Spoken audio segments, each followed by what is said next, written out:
Welcome to the Sam and Joe VA Show, where we teach women just like you how to create your very own in-demand virtual assistant business. We're your hosts, Sam and Joe, and get ready to have the control, flexibility, and freedom you've always dreamed of. Welcome to episode 19, transitioning from your 9 to 5 to VA. Another question that we get asked a lot, isn't it? And there are a few different options. And it comes down to which option is best for you and your family life and your financial position.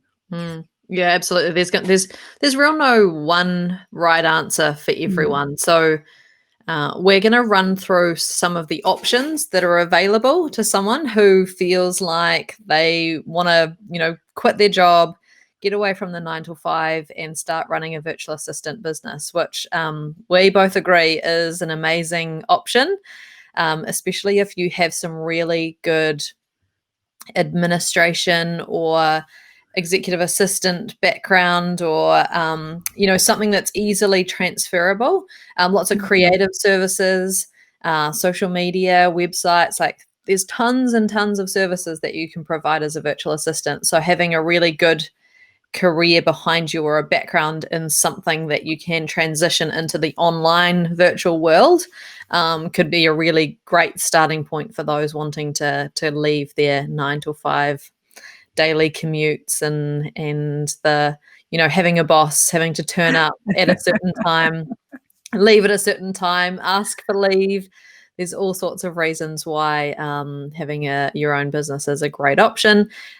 And there are definitely reasons why it is tough creating your own business, isn't it, Sam? I mean, yeah, it takes time. It takes effort. And none of these options that we're going to talk about in this episode, none of them are easy. There is not one option that is any easier than the other. Whatever option you choose, it's going to take hard work. It's going to take time, commitment, drive, determination. I could keep on going, but I won't. Yeah, I think if anyone thinks that, I want to quit my 9 to 5 because I just want a cruisy life and I want to, I just want an easy life, and this is not the option that you should choose if you want an easy life. And if you have people relying on you, like if you're the only one in your household that is the breadwinner, I suppose you say, if everyone is relying on you, like you need to really think carefully about being in business. Like you say, Sam, you've got to have the drive, you've got to have the motivation, you've got to have the skills and experience behind you to get off to the best start.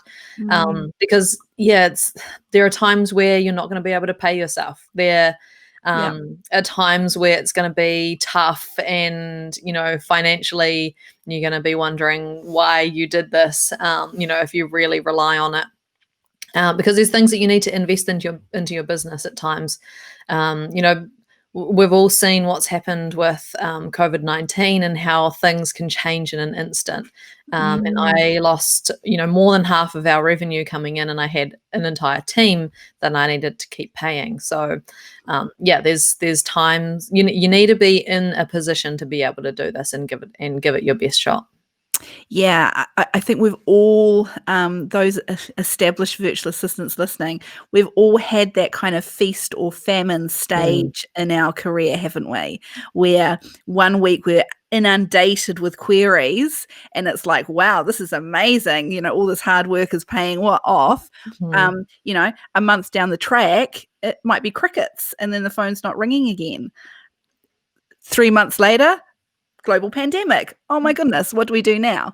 So you need to be prepared for that feast or famine, those highs and lows. Yeah, absolutely.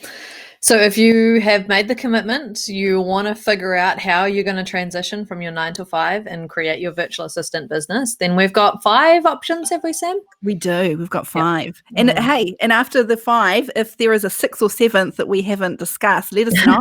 would be interested to hear. Yeah, absolutely. All right. So what is our first option for everyone? So this is one that I hear a lot, actually. Women that decide that have kind of thought about the virtual assistant world for a while, they then go on maternity leave for the very first time. They've got, 6 months, a year. Obviously, this does depend on what country you live in. I know here in New Zealand, we have a pretty good support system in terms of maternity pay. A lot of countries don't. So maybe this is New Zealand and Australia and the UK and that I'm probably most talking about here. But yeah, those women that have been thinking about the VA industry for a while, they've got those skills, they've got those admin skills, all those creative skills already in place. And then boom, they're on maternity leave. They've got a little bit of income coming through, but they've also got a bit of time on their hands. So that is a great opportunity to start putting yourself out there and seeing if there is any clients already in your network. As we talk about a lot, that's the first place to go, and just go from there. Yeah, I think and we're not under any illusion that having a baby means that you have like tons of time available. Sam and I are both mums, and we both started our businesses when we were on maternity leave. And I think this is an easier transition potentially because you already have dropped your income in your household, and so any extra income that you get from starting your business means that you're actually, increasing the financial situation of the household. Yes. So yeah, it's a good position to start from because you're already on one income in your family. Yeah, you've already prepared for that drop in finances, haven't you? You've probably prepared for a few years leading up to, right, I'm going to take 6 months, I'm going to even take a year maternity leave. So you've already got those financial plans in place. I think that's a good point for any of our options too, is that you need to have a think about what you can do in terms of your budget in your household and how you're spending money and what you can actually save money on and how you can reduce your living costs before launching into your virtual assistant business. That would be a really prudent thing to do. That's very sensible, Jo. Very sensible. I wouldn't have thought of that because I'm not sensible that way, but good advice. The second one would be, and this is probably not one that is available to a lot of people, but there are some that they can actually afford to live on just one income. They can afford to give up their job and they can survive on their partner's income alone. Yep. Yeah, absolutely. There is if you're in that position and, the other person in your household is more than willing to support you in that, then yeah, that would be a prime situation to start a business where you didn't actually need to have that second income. And again, you might have to make some financial sacrifices in the family while you get it up and running and get started. If you're going to do that and then you want to do this as fast as possible, then we highly recommend that you start by jumping into the members club, because that will give you all of the templates, everything that you need to get started quickly and figure this out in a really fast tracked way. Now, the downside, I think, to this option, having that kind of somebody being able to support the household, I sometimes see virtual assistants in this position maybe not have as much motivation than those that are going to really rely on the income that they're going to bring in as a VA. So that's something to just kind of keep an eye on. I think a lot of the time you don't even realize you're doing it because you've got that net, that financial security behind you. I think this is not a laziness thing. It's just, it's there. You don't have to be putting yourself out there in order to bring in an income.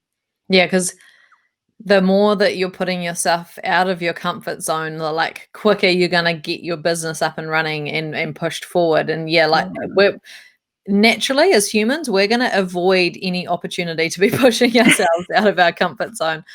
So yeah, if we've got that security there, the safety net, like you say, it's going to be potentially something that doesn't have you as motivated. There's nothing like a bit of financial pressure or even a deadline that really gets you motivated to make things work. So maybe if you are in that situation, have a conversation with your partner about, what is the deadline? What do I need to achieve by when? And so that you've got some like goals to actually push you forward. Yes. Yeah. Yeah.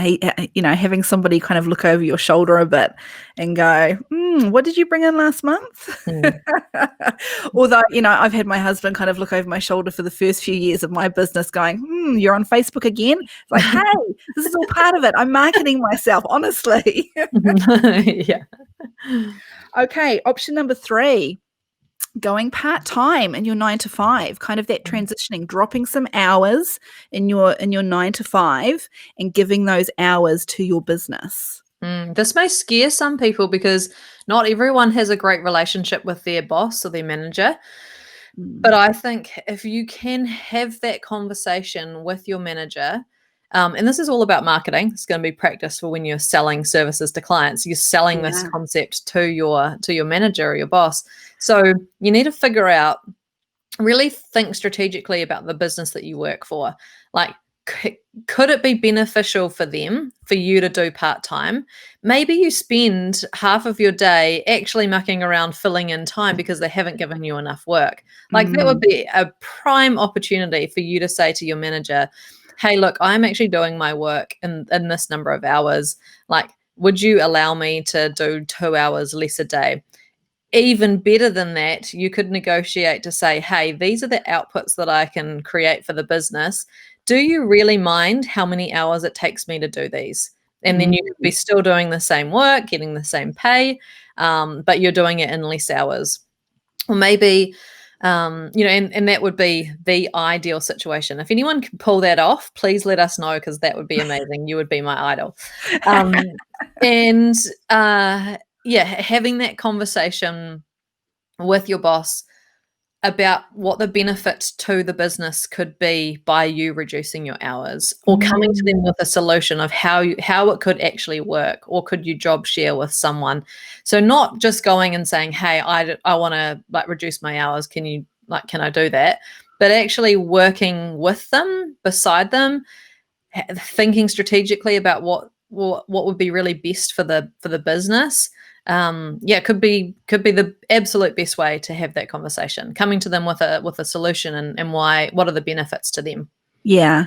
And you touched on something really important. Like, not all managers, not all organizations are going to be open to that. And you know who you work for best. You're going to know immediately listening to this going, well, I know how my manager is going to respond and it won't be good.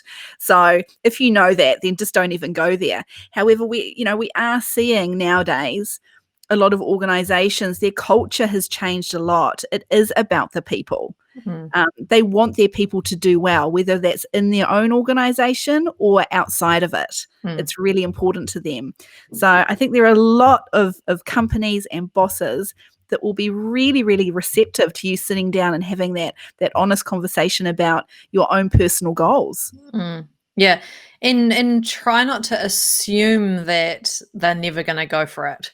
Yeah. We do make a lot of assumptions about how other people are going to react, and we're projecting this like fear and self-doubt onto other people, assuming that it's not going to be okay. But whether your boss is a complete asshole or he's or she is open and has created a great culture. Like, that. So yeah, if you have that nice, created a great culture type of boss, you might be surprised at how they react to your option. And we've seen a lot of people come through not a lot, but we've seen a few people come through the members club in this particular scenario. And not only has that conversation gone really well, and they've been able to transition by, they might have started off by just dropping 1 day a week that then goes to a couple of days a week. Not only that, but then that organization that they're working for has quite often become the very first client of theirs as well. That's right. My work was my very first client. Yeah. So where I had left to go on maternity leave, I actually talked to them about, wanting to start my own business. And then I sold to them the opportunity of me doing project coordination stuff because they have lots of projects going on in the business. I already knew everyone in the business. I knew how it worked. They didn't need to induct me. I was the perfect person for them to hire back in on a contract basis as a project coordinator. And I did a mixture of like on-site and from home and virtual. And I just made it as much as possible virtual wherever I could.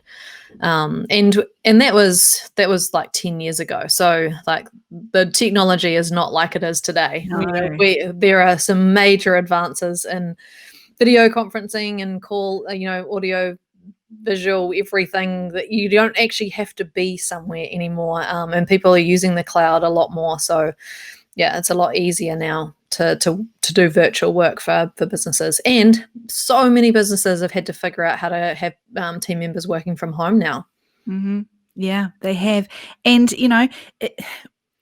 them giving you contract work, whether it's project work or whatnot, you've got all of that knowledge about that organization and how they tick. Mhm. So they're not having to train anyone else. You've Mm. got that all there. So that's invaluable to an organization. Yeah.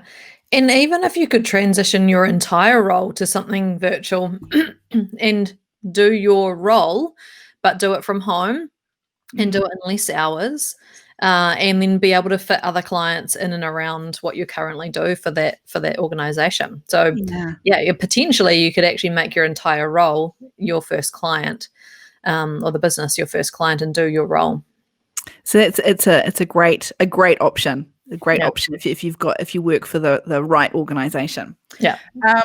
Okay, option number 4 is, this one is not me. There is no way I'd be able to do this, but some people are really good with their money. They're really good with their finances, and they could sit down, work out a savings plan. So they have got, say, 3 months, 6 months, however much you think you need of savings, to then quit your job and then just go all in the VA business. Yeah. This, I don't know if I could do that. And it would depend on what your financial situation is. Yeah. And how easy you could transition back to a job. Like what's the worst case scenario? It doesn't work out, the business doesn't take off, you don't make enough money in it. And so then you could transition back to a job in that same organization or a different organization quite easily. That would be the worst case scenario. So if you think about that, then and that is an option, then yeah, absolutely. You could save 3 months, 6 months, however much you need. Again, looking at your financial spending and your, what you can do to save money in your budget. Absolutely, you could do that. And then so what we're saying is that you just save up the money, quit your job, go all in, start the business. Again, the members club would be amazing for that, because you jump into the members club, you download all the templates, everything's almost done for you. Yeah, absolutely, that could work. Yeah. And that's the option that someone has if they don't have a organization that would be willing to like reduce hours or help them transition, and it needed to just be cold turkey. Yeah. Okay, our final option is number 5, and it is hard. It's probably the hardest option of all of them, I reckon. It's you're hustling. I know a lot of people don't like that term, but it means you are hustling. You stick with your 9 to 5 during the day, and then at nights and at weekends, that is when you are doing your VA work. One of the key things that you'll need to keep in mind if this is going to be for you, and often this is the option that is available for most people, by figuring out what services you could provide that doesn't require you to be available during office hours. So the things that are out for you: phone answering, inbox management, anything that requires you to be responsive and doing work during like normal office hours. Those services would be off the plate for you. However, you could totally do project work. You could do lots of the creative side of things, the social media, the scheduling. One of the key services that I'm seeing at the moment that more and more online entrepreneurs are wanting is that they create a piece of content and they want that piece of content put everywhere. They Yes. want the blog post put up. They want the video cut up into smaller pieces of content. They want everything scheduled across all the different social media platforms, graphics made for Pinterest, and then it links through to the blog post. Like all of that, spreading their content, that could absolutely be done overnight. And so that could be a really specialized niche that someone goes into, and that absolutely could be done on nights and weekends. And there's also organizations out there. So if you're thinking of, you want to get some international clients under your belt, there's law firms, just as an example.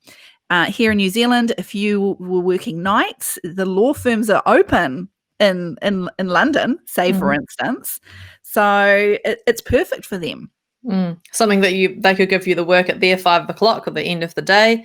You could be processing it your evening and then be getting it back to them the next day. Yeah. They're looking for that kind of flexible staff member. That means that there is somebody working on their business basically 24/7. Yeah, absolutely. Or it could even be that if you get the time zone right, that you could be working at night when they're working in their day. So there's loads of options depending on when you're going to be available, what your skills and experience already are, and deciding what those key services are, and just making sure that those all align. So absolutely, that takes hard work and building your business as fast as possible so that you can then quit your job and switch back to doing day work if that suits you, or having your days free and still working nights. So communication is key with this option. You need to let your potential clients know from the get-go the hours that you are available, and you have to, you have no choice but to stick to those boundaries. So they need to be really, really aware that you are not going to be available in your own 9 to 5. That's just not happening.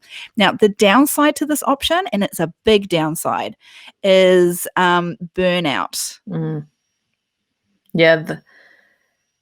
I can't imagine working a full-time job, a night job and a weekend job just to make it work. But if you can figure out how you can still have time for you and still have self-care, and maybe your day job isn't strenuous, or sometimes there are jobs where you just have to be present, but you're behind a desk waiting for people to come in. You could be listening and learning and doing audio books and be doing other stuff if your work allows you to do that. I know that there's I've had people come and work for me that used to have jobs where they were the receptionist, but it was so dead that nobody would hardly come in, but they still needed it to be manned. They didn't have other work for them, even though they were saying I'm available, I can do work. They just didn't give them work. All they needed was for them to be there present so they could do other things.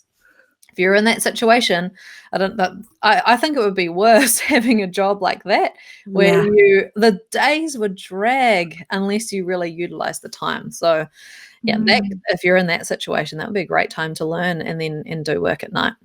Yeah. So that's it. Those are our 5 options for transitioning from your 9 to 5 to your virtual assistant business. Thanks to everyone for listening to this episode of the Sam and Joe VA Show. If you'd like to find out more, head to the Savvy School website to check out the amazing members club and find more free resources. You can find us at savvyschool.co.nz.